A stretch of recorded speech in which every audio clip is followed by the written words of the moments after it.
नमस्कार, मैं पवन कुमार। आज हम चर्चा कर रहे हैं नेतृत्व गुणों की, लीडरशिप क्वालिटीज़।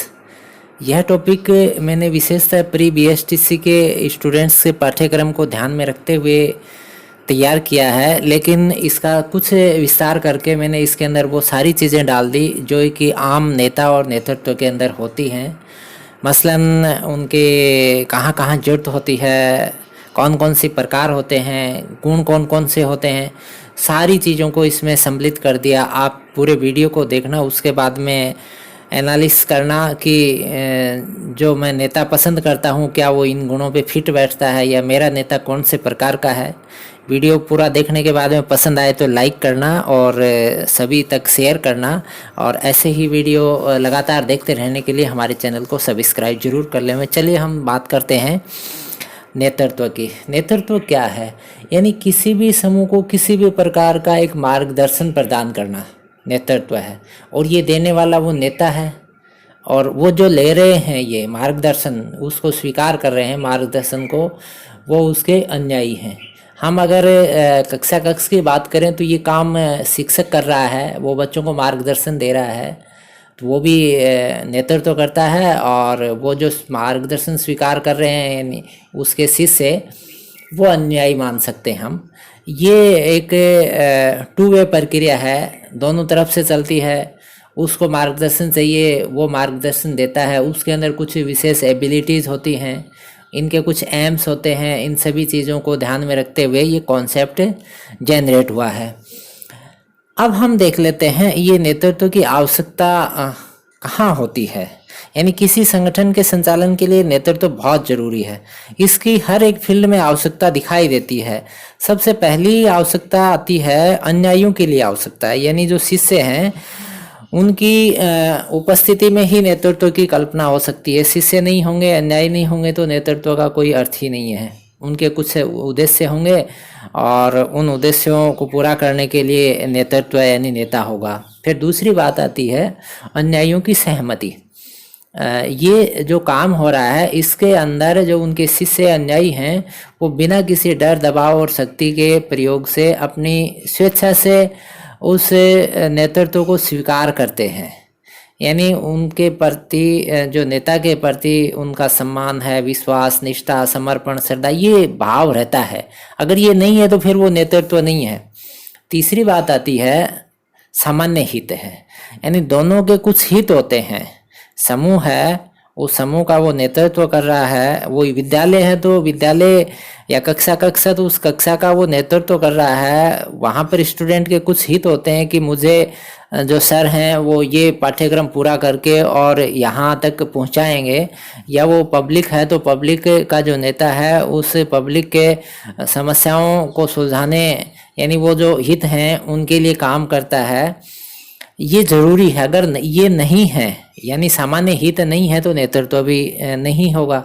ये हित यथार्थवादी होने चाहिए, होते भी हैं यथार्थवादी। तो ये बात आ गई सामान्य हित की। फिर अगली बात आती है सामूहिक प्रतिनिधित्व की। यानी नेता अपने अनुयायियों के प्रतिनिधित्व कार्य करता है। वे अपने नेता को अपने मित्र, दार्शनिक, पथ प्रदर्शक के रूप में देखते हैं। ये सोचता है कि उसके शिष्य जो है सतत रूप से आगे बढ़ते रहें। फिर अगली बात आती कार्यकारी संबंध, यानी नेतृत्व, नेता, अनुयायी और स्थिति, यानी तीन चीज, इनके बीच में संबंध का काम करता है। यानी नेता, अनुयायी और कोई परिस्थिति है, उनके बीच में ये नेतृत्व कोऑर्डिनेशन बनाता है। अगर ये कोऑर्डिनेशन नहीं बन पाएगा तो नेतृत्व नहीं रह पाएगा। फिर अगली बात आती है प्रासंगिकता की, यानी नेतृत्व प्रासंगिक होता है। कोई भी परिस्थिति, यानी कोई समस्या आई है, उस समस्या से पहले कुछ एक ऐसी स्थितियां पैदा हुई हैं, उन स्थितियों से बाहर निकालने के लिए कोई आगे आए हैं, यानी किसी ने उस काम को संभाला, वो नेतृत्व कर रहा है। अब यहाँ पर ये आती है कि वो इनको किस तरह से इन परिस्थितियों से बाहर निकाल पाता है। तो ये भी बहुत ज़रूरी है कि नेतृत्व प्रासंगिक है। कुछ एक परिस्थितियां पैदा होती हैं, उनके बाद में ही नेतृत्व उपजता है। इसके बाद में हम बात करते हैं नेतृत्व या नेता के प्रकार की। आप जिस नेता को पसंद करते हैं उनको इनके अंदर फिट बैठाना आप एक या दो प्रकार के नेताओं को ही दिमाग में रखते हैं, लेकिन मैंने यहाँ पर पूरे 24 प्रकार नेताओं को समझाने का प्रयास किया है। कुछ बातों में समानता रहती है, कुछ में भिन्नता है। सभी को देखना कि मैं जिस नेता को आदर्श मानता हूँ क्या वो कौन से बात के ऊपर फिट बैठता है, और फिर देखना कि ये जो बात है अगर ये बात को लेके मैं उसके साथ हूँ तो क्या उसके साथ सही हूँ या गलत हूँ। चलिए, सबसे पहले जो प्रकार को मैंने लिया है वो है भीड़ सम्मोहक नेता। ये क्या करते हैं, ये बलपूर्वक या चालबाजी से नेता बन जाते हैं। ये सिर्फ मंच के ऊपर अच्छा लुभावना भाषण जो है वो देते रहते हैं और जनता उनसे जुड़ी रहती है। मैं इन सभी के अंदर एग्जाम्पल के रूप में वर्तमान में जो किसी राजनीतिक पद पे हैं या जो राजनीतिक पद से सेवानिवृत्त हो चुके हैं या वो अभी जिंदा हैं उनका मैं नाम नहीं ले रहा हूं। मैं नाम उन्हीं के ले रहा हूं, या तो वो विदेश के नेता हैं या भारतीय जो दिवंगत नेता हैं उनके मैं उदाहरण के रूप में नाम इसके अंदर रख रहा हूं। तो मैं भी किसी भी तरह के विवाद के अंदर नहीं पड़ना चाहता हूं, इसीलिए मैंने ये बात कही है आपको। दूसरा जो नेता है वो है आपके भीड़ प्रतिनिधि। ये क्या करते हैं, ये ऐसी परिस्थितियां जहां पर प्रतिनिधित्व का अभाव दिखता है उस भीड़ के आगे आके और वो मार्गदर्शन देते हैं। तो ये इस तरह के नेता भीड़ प्रतिनिधि। दिल्ली के जो आंदोलन हुए थे अन्ना हजारे के समय, उन आंदोलनों के दौरान बहुत सारे जो नेता हैं उस भीड़ का प्रतिनिधित्व करने आगे आए और उन्होंने बड़े राजनीतिक पदों को बाद में प्राप्त भी किया। अगले जो प्रकार के रूप में देखते हैं हम तीसरे प्रकार संस्थागत नेता। ये नेता जो होते हैं किसी संस्था के प्रतिनिधि के रूप में काम करते हैं। ये किसी नियम परंपरा वरिष्ठता के आधार पर नेता बनते हैं। इनमें जैसे किसी ऑफिस का पदाधिकारी है, कॉलेज का प्रिंसिपल, स्कूल का एक नियम से बनेगा, परीक्षा होगी, वरिष्ठता होगी, परंपरा, उन सब के हिसाब से बनता है। आजकल तो नेता जो हैं वो ये संस्थागत से अलावा की बात करते हैं, वो डायरेक्ट ही बनना चाहते हैं, कोई वरिष्ठता नहीं देखना चाहते हैं। चौथे नंबर पे आते हैं प्रभावी नेता। ये क्या करते हैं, ये बल या कुचक्कर के आधार पर किसी समूह के नेता बन जाते हैं। ये वो पहला नंबर जो लिया था हमने भीड़ समूह जैसे ही है, कुछ फर्क है। ये संकट की स्थिति में जरूर अच्छा रिजल्ट दे देते हैं। फिर पांचवा जो प्रकार है अनुसारी। ये खुशामद के आधार पर नेता बन जाते हैं। ये मतलब अपने सदस्यों के बीच में इस तरह के विचार रखते हैं, उनको समझा बुझा के या उनको बरगला के, और ये नेता बने रहते हैं। इसके बाद में छठे आते हैं राजनीतिक अधिपुरुष। ये चालबाजी से बन जाते हैं नेता। ये बहुत खतरनाक होते हैं, ये भीड़ सम्मोहक जैसे ही होते हैं ये। इसके बाद में साथ में आते हैं प्रजातांत्रिक। ये रियल में समूह का प्रतिनिधित्व करते हैं, यानी समूह ने इच्छा से चाहा कि इसको बना दो नेता। इनका हम आगे भी एक विवरण देखेंगे। फिर आठवें नंबर पे सुधारक आते हैं। ये समाज की बुराइयों को दूर करने का, बेड़ा उठाने का, और इसमें दुख उठाकर भी हित का काम करना चाहते हैं, तर्क के आधार पे काम करते हैं। इनमें उदाहरण लें तो हम महात्मा गांधी, राजा राम मोहन राय, दयानंद सरस्वती, ये सभी इस श्रेणी में आते हैं। फिर 9वें नंबर पे आते हैं नौकरशाही। ये प्रशासन चलाते हैं। ऑफिस जो होते, विभाग होते हैं, उनके जो सचिव होते हैं या कलेक्टर को मान लें, ये इसी श्रेणी के अंदर आते हैं। फिर 10वें नंबर पे आते हैं आंदोलक। ये नेता क्या करते हैं, ये मतलब इनके अंदर सहनशीलता और समझौते का गुण नहीं होता है। ये किसी भी बात यानी किसी भी मकसद को पूरा करवाने के लिए हिंसा और क्रांति, इसी का सहारा लेके आगे चलते हैं। बहुत सारे नेता आपने इस श्रेणी के देखे होंगे और आप उनको अच्छा मानते होंगे कि ये जो है मकसद पूरा करवाने के लिए हिंसा और क्रांति, तो इससे अच्छे भी आपको मिल जाएंगे, लेकिन हो सकता है आपके नेता में ऐसे गुण हो। 11वें नंबर पे आते हैं कूटनीतिक। ये क्या करते हैं, अपना उद्देश्य पूरा करने के लिए जो भी इनको उचित या अनुचित किसी भी तरह का साधन ही इसको लगता है तो वो लगाते हैं। ये कूटनीति के हिसाब से काम करते हैं। इनका मकसद है, मेरा जो ग्रुप का मकसद है वो पूरा करवाना। 12वें नंबर पे आते हैं सिद्धांतवादी। ये सिद्धांत में अधिक विश्वास रखते हैं, तर्क में अधिक विश्वास रखते हैं, व्यवहारिकता थोड़ी कम रहती है इनमें, ये विचार प्रधान होते हैं ये। फिर 13 नंबर पे बात करें तो हम चमत्कारी नेता, ये देवी शक्ति या अलौकिक शक्ति के हिसाब से नेता बन जाते हैं। इनमें जैसे भगवान कृष्ण है, ईसा मसीह है, मोहम्मद साहब, ये इस श्रेणी के अंदर हैं। इनके अंदर कुछ देवी शक्तियाँ जिनके हिसाब से आजकल बहुत सारे बाबाओं को भी मानते हैं इस श्रेणी के अंदर आ गए, क्योंकि बहुत सारे उनके भी चले चपाटे हो गए। फिर 14 नंबर पे प्रतीकात्मक नेता, ये नेता जो होते हैं ये ज़्यादा पावर नहीं रखते हैं, सिर्फ समाज के अंदर एक प्रतिष्ठा के रूप में हैं और ये प्रतीकात्मक नेता के रूप में। और फिर 15 नंबर पे प्रधान, ये किसी ऑफिस का मुखिया है, स्कूल का हेडमास्टर है, कॉलेज का प्रिंसिपल, इसी से ये पहले जो हमने देखे थे संस्थागत, उसी से मिलती जुलती लाइन है ये। फिर 16 नंबर पे आते हैं विशेषज्ञ, ये विशेषज्ञ किसी क्षेत्र विशेष में निपुण होते हैं ये, चाहे वो आपके मेडिकल का है, चाहे वो आपके एग्रीकल्चर का है, चाहे वो आपके बायो का, किसी भी क्षेत्र के अंदर स्पेशलिटी रखते हैं, वो विशेषज्ञता रखते हैं वो इस लाइन में। जैसे आपके न्यूटन है, डार्विन है, आपके राष्ट्रपति रहे कलाम, ये इस लाइन के अंदर आते हैं। फिर 17 नंबर पे आते हैं कार्यकारी या प्रशासक, ये नेता नियम और कानून के आधार पर काम करते हैं। गवर्नमेंट ऑफिसों के जो मुखिया हैं वो ये नौकरशाही जैसे ही श्रेणी है ये। 18 नंबर पर अवपीड़क नेता, ये भी, ये इनसे आपका बहुत वास्ता रहता है। ये नेता प्रभुत्व और अवपीड़न पर आधारित हैं। ये लुटेरों की जो गैंग होती है उनका मुखिया जो होता है वो इस लाइन का नेता होता है। फिर 19 नंबर पे आते हैं सत्ताधारी, इसको आप ध्यान से समझना। सत्ताधारी होते हैं ये अपने समूह के सर्वे सर्वा होते हैं, ये खुद ही नीति बनाते हैं, किसी दूसरे से कोई सलाह नहीं लेते, खुद की योजना होती है। अपने मेंबर्स, जो समूह के मेंबर हैं, उनके अंदर अपनी इच्छा से काम बांटते हैं, उन पे कड़ी निगरानी रखते हैं, अपनी इच्छा से दंड पुरस्कार सब ये देते हैं। ये किसी को बताते नहीं हैं। ये जरूर है कि ये जब तक हैं तो लक्ष्य को जल्दी भी पूरा कर लेते हैं ये। इनके यहाँ समस्या क्या है, अगर इनकी अब्सेंट है या इनकी मृत्यु हो गई तब ये पूरा जो काम है वो एकदम अचानक से बिखर जाता है।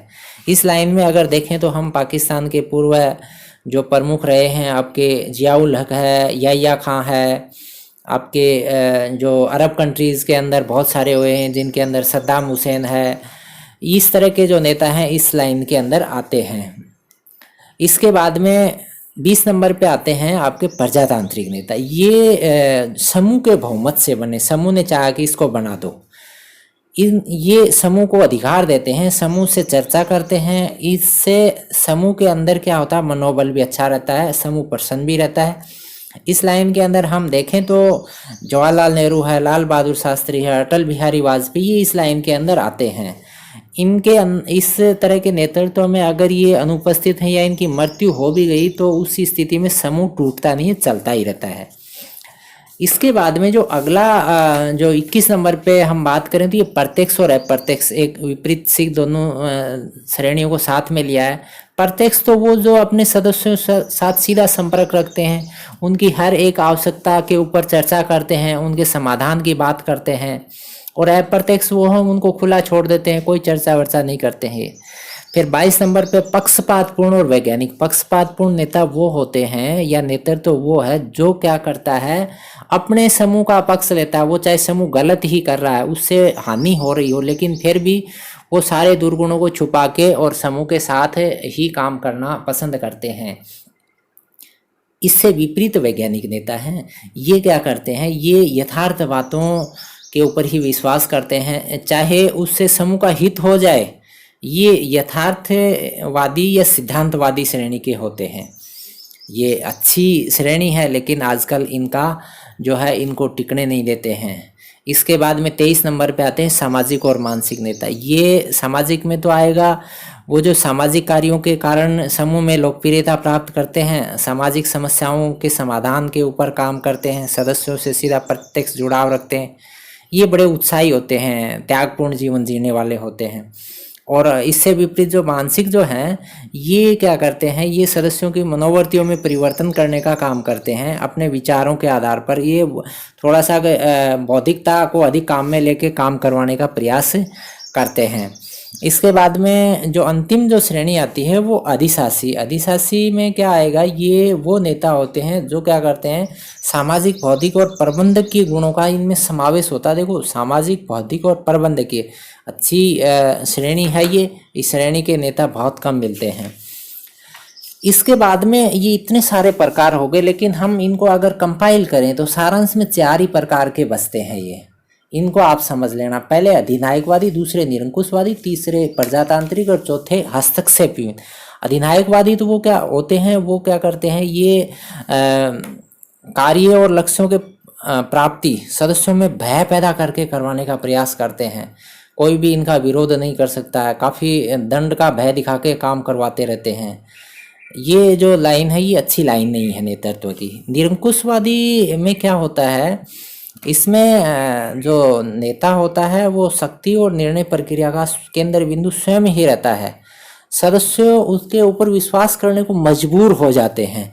उनको लगता है कि ये जो करेगा वो सही करेगा, यानी कार्य पूरा करने का दायित्व नेता पर ही डाल देते हैं कि हमारा नेता ये है, ये जो करेगा वो अच्छा करेगा, हमें स्वीकार है। ऐसे नेता परिणाम भी देते हैं, लेकिन यहाँ पर संतुष्टि कम रहती है। यहाँ पर अगर ये नेता कमज़ोर हो गया या अप्रभावी हो गया, उस टाइम में क्या होते हैं, सदस्यों में भी तीव्र आक्रोश की स्थितियाँ होती हैं। बहुत सारे देशों में ऐसी स्थितियाँ आई हैं, ये निरंकुशवादी नेताओं के कारण पैदा हुई हैं। फिर सबसे अच्छी श्रेणी मैं तो मानता हूँ जो प्रजातांत्रिक लोकतांत्रिक नेतृत्व है, जो हम तीसरे प्रकार की बात करें, प्रजातांत्रिक लोकतांत्रिक। ये सारा काम जो है सबकी भागीदारी से होता है। समूह ने चाहा कि इसको नेता बना दे, विचार विमर्श भी होता है। इसके अंदर जो अच्छे काम करने वाले होते हैं उनको पूरा मौका भी दिया जाता है। संतोष अधिक रहता है यहाँ पर। और अंतिम जो श्रेणी जो हमने सारांश में ली है, उसकी अंतिम श्रेणी हस्तक्षेप विहीन। ये क्या करते हैं, ये कोई इंटरफेरेंस यानी हस्तक्षेप नहीं कर देते हैं, ये समूह को खुला छोड़ देते हैं। ये इस स्थिति में क्या होते हैं कि सदस्यों के लक्ष्य प्राप्त करने में बड़ी कठिनाइयाँ होती हैं, सदस्यों में निराशा होती है, दिशा भ्रम होता है। बहुत सारे टीचर होते हैं ऐसे, बच्चे को फ्री छोड़ देते हैं, उनको गाइडेंस वाइडेंस सब के लिए कि आप जैसा चाहो वैसा कर लो। बाद में वो बच्चे देखते हैं कि हमारे जो गुरु या जो जनता है तो वो ये सोचती है कि हमारा जो नेता है उन्होंने हमारे को फ्री छोड़ दिया, और इस कारण क्या है कि अब हम इस स्थिति में पैदा हो आ गए हैं, वरना हम बहुत बेहतरीन विकास कर लेते। अब ये प्रकार हो गए, देखो कितने प्रकार बता दिए मैंने, 24 प्रकार। इसको कंपाइल करके 4 प्रकार दिए, और अपने नेता को फिट बैठा के देखना कहाँ बैठता है वो। इसके मैं अब इसमें ये नहीं बताऊंगा कि कौन सा नेता जो है अच्छा है, आप इनमें से स्वयं ही अपनी परीक्षा कर लेना कि कौन सा नेता जो है मुझे अच्छा लगता है, या किस श्रेणी का जो शिक्षक अच्छा लगता है। तो मैंने प्री BSTC और सामान्य जो नेता होते हैं सभी को कंपाइल करके ये सारी बातें रखती हैं।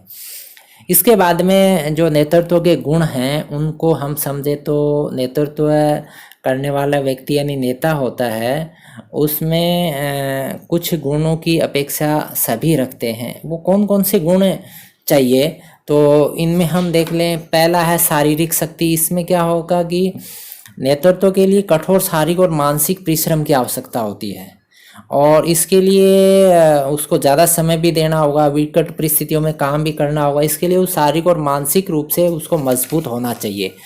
फिर अगला आता है परिपक्वता। भावात्मक रूप से परिपक्व होना चाहिए उसको। निर्णय ले रहे हैं उस टाइम में वो भाव में आके, या ऐसा नहीं है कि बगैर चिंतन के, बगैर पक्षपात से कोई निर्णय कर दे, दबाव में, प्रलोभन में, ऐसा नहीं हो। वो स्वतंत्र अपने विचार रखने वाला नेता हो, इस तरह की परिपक्वता जरूरी है। फिर तीसरा आता है अंतर्दृष्टि। इसको अंग्रेजी में बोले हम इनसाइट। इसमें क्या होता है कि नेतृत्व मानवीय आवश्यकताओं को ध्यान में रखते हुए बनता है, तो यहाँ ये जरूरी है कि उसको इन सब चीज़ों को समझने के गुण होने चाहिए, ऐसी क्षमता होनी चाहिए उसके अंदर कि इन चीज़ों को समझ सके, मानवीय आवश्यकताओं को। फिर चौथा आता है वस्तुनिष्ठता। इसमें वस्तुनिष्ठता का मतलब कि हर जगह समान तरह का व्यवहार, ऐसा नहीं कि कहीं पर डर, दबाव, पक्षपात, प्रलोभन, पूर्वाग्रह, इससे प्रेरित होकर हर जगह अलग अलग तरह का व्यवहार दिखा रहा है वो। फिर पांचवा आता है समानुभूति। इसमें क्या है कि जो नेता या नेतृत्व या वो चाहे शिक्षक है, वो अपने आप को दूसरे की जगह फिट करके यानी वहाँ पर, यानी इसको हम बोले परानुभूति भी बोल सकते हैं, यानी दूसरे के दृष्टिकोण को ध्यान में रखते हुए वहाँ पर फिट रख के देखे कि अगर ये घटना मेरे साथ घटी है तो मेरी प्रतिक्रिया क्या होगी, इस तरह की भावनाएं उसके अंदर हैं तो वो सही नेतृत्व कर सकता है। सभी सोचते हैं कि हमारे नेता में भी ऐसे गुण हों। फिर छठी बात आती आत्म जागरूकता की, यानी नेतृत्व बाहर से तैयार नहीं हो सकता। बाहर से हमने फोर्स कर दिया कि नेतृत्व यानी ये नेता बन जाएगा, ऐसा नहीं है। उसके अंदर से आत्म प्रेरणा आती है, उसमें संकल्प की दृढ़ता, लंबी अवधि तक काम करते रहने की प्रबल इच्छा, तीव्र लगन, असीम उत्साह, ये सारी बातें होनी चाहिए उसके अंदर। फिर सातवां आता है संप्रेषण कौशल, यानी नेता के अंदर बातचीत, भाषण, लेखन के माध्यम से अपने विचार और भावों को स्पष्ट, सुनिश्चित और शक्तिशाली ढंग से व्यक्त करने की क्षमता हो, और दूसरे के विचार को भी एकदम भावों को संक्षेप में समझ सके, इस तरह का उसके अंदर कैपेसिटी होनी चाहिए। आठवीं बात करें तो हम शिक्षण और मार्गदर्शन, नेता है वो एक शिक्षक के रूप में है। शिक्षक के सामने बच्चे होते हैं, बच्चे उनसे सवाल करते हैं, टीचर सुझाव देता है, वो गलतियां करते हैं, सुधारने का मौका देता है। तो नेता को भी ये हो कि ये जो पब्लिक है ये मेरे शिष्य अन्यायी हैं, ये गलतियां भी करेंगे, प्रश्न पूछेंगे, कुछ सुझाव देंगे, तो ये गुण होना चाहिए उसके अंदर। नौवां आता है व्यवहार कुशलता।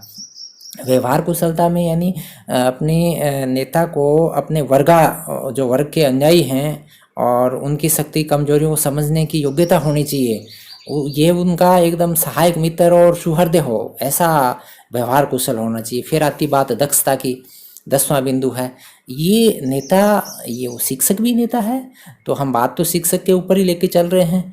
तो इनमें क्या होता है कि सभी अपने विषय है, सिद्धांत, इन कार्यविधि सबकी पूरी जानकारी होनी चाहिए। अगर ये स्वयं अनभिज्ञ है तो ये फिर मार्गदर्शन कहाँ कर पाएगा, दूसरे के भरोसे रहेगा। फिर 11वें नंबर पे आती है पहल करना।